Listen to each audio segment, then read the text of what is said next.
Okay, so that brings us to crowdfunding. Now that the course is completed, ideally, we've got two courses. Okay, two courses is going to be one beginner and one advanced. This is how I would do it anyway. You could do one at a time, but I like having one beginner course and one advanced course. So the beginner course in this example would be like intro to guitar, like how to play guitar for beginners. Okay, and then advanced would be something like how to create professional videos, or how to get 1 million plus. That's not a plus. 1 million plus views to a video, something along those lines.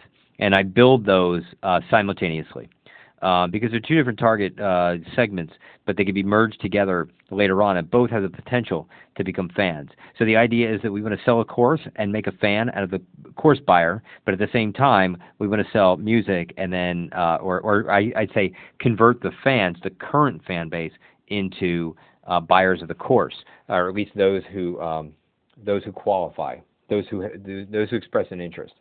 So if you got thousands of people on a list, some percentage would be interested in buying a course. So we've got all 10 done, and now we're going to run a crowdfunding campaign.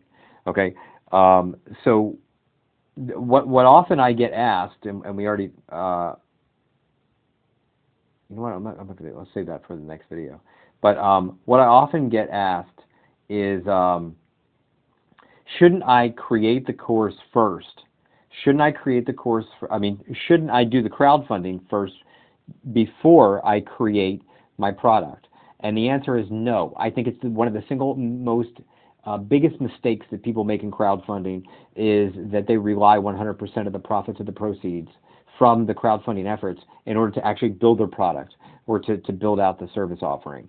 And I think that's a bad idea, because then you have to worry about fulfilling those obligatory requests, those donations. These people are going to want, prizes. They're going to want you to send things for them, all the rewards that you are offering for their contribution. And it's a lot when you're trying to develop a product and fulfill on that product at the same time. So build the course first, have it already ready to go, and impress them with your ability to get it to market. So what are you going to do with the proceeds if it's already built and you didn't really need the money in the first place? That's the ideal scenario. And the most successful crowdfunding campaigns fit that criteria. If they're trying to raise money to create some new bed mattress, you can bet on the fact that that bed is already existing in every one of their homes. What they're doing is trying to get money for a larger production run, or to create some fancy advertising, or to invest in marketing. But the crowdfunding platforms don't like you to say that you want to invest in the business. They want you to say that you're creating a product, and that's usually in their terms of service. Okay, so what we're offering is the creation of a course. Okay, and in this case, you could be running two parallel side by side. All that does is offer you the ability to double what you're doing. You might not necessarily do the crowdfunding both at the same time, but you could be building the courses simultaneously. It's not necessary, but I like to multitask because I want to get, I like to gain traction, penetrate markets and gain traction as soon as possible. And if I have an idea for 10 courses, I want to do 2 at a time and multiply that 5 times. Anything more than that I find gets really, taxing. So what are we selling? The creation of a course, right?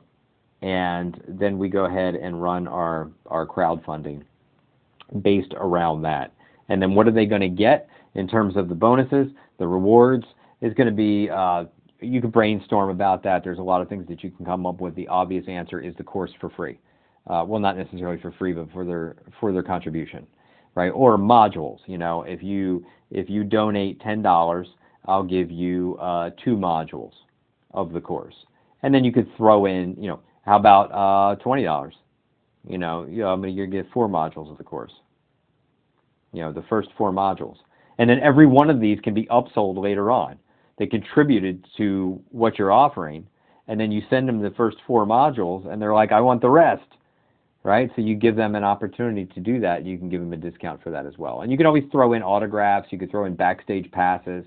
You could throw in, sit in on a rehearsal. Obviously, they would have to fly out if they weren't in the area, or meet up during a tour or something along those lines.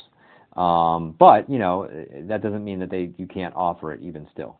And then if somebody invests some ridiculous amount of money, like 5 grand, well then you're going to pay for their airfare and their hotel accommodations to come out and get backstage passes, to sit on a rehearsal, to get dinner with the band, and just throw on everything you could possibly think of. You're going to get 5 courses absolutely free, and make them a VIP, and put their name in the jacket inside the next CD, print their name on the next T-shirt, whatever it is.